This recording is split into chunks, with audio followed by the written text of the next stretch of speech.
আপনার নাম কি? আমার নাম রাশিদুল ইসলাম। রাশিদুল ইসলাম। আপনার নামটা কি?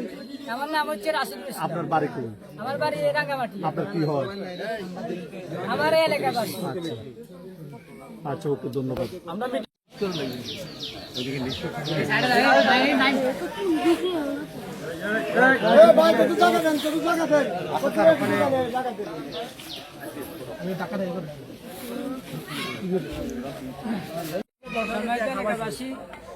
আসলে এখানে বিষয়টা হচ্ছে যে একটা মেয়ে সংলগ্ন বিষয় নিয়ে,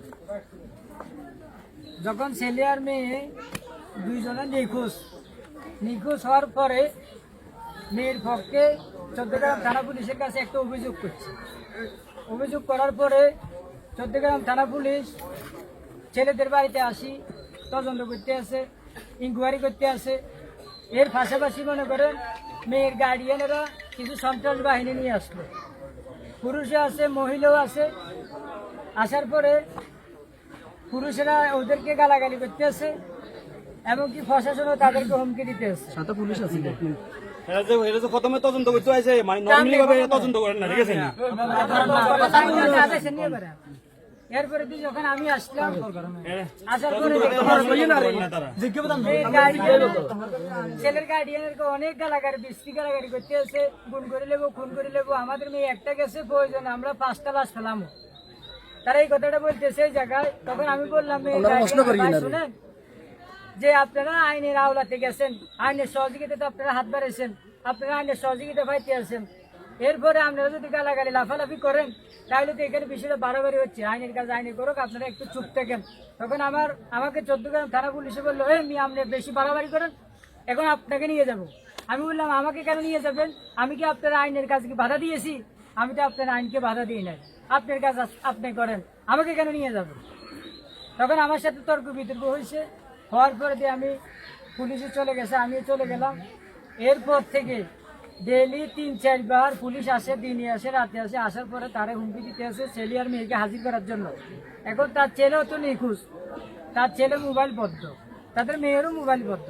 এখন এই লোকটাকে যদি কোনো হত্যা করে, গুম করে, খুন করে, এই কি ছেলে সন্তানকে নিয়ে আসতে পারবে না? তখন কালকে চট্টগ্রাম থানা পুলিশ তাকে থাপ্পড় মারছে আমাদের দোকানের সামনে, এবং কি তার বাড়িতেও মারছে। মারার পরে দারোগাটাকে অনন্ত দাস।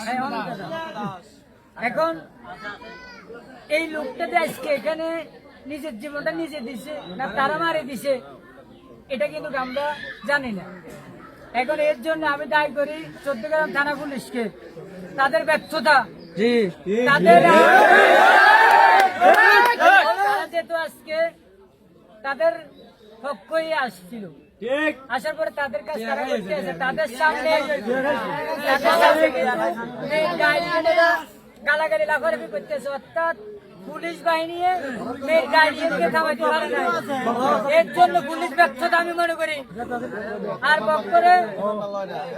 বক্করে দাঁড়িয়ে করতে আছে, ওসি সাহেবের নির্দেশে তারা আসতেছে। এখন আমার প্রশ্ন হইল, ওসি সাহেবের নির্দেশে বারবার যদি কোনো একটা লোককে যদি কোনো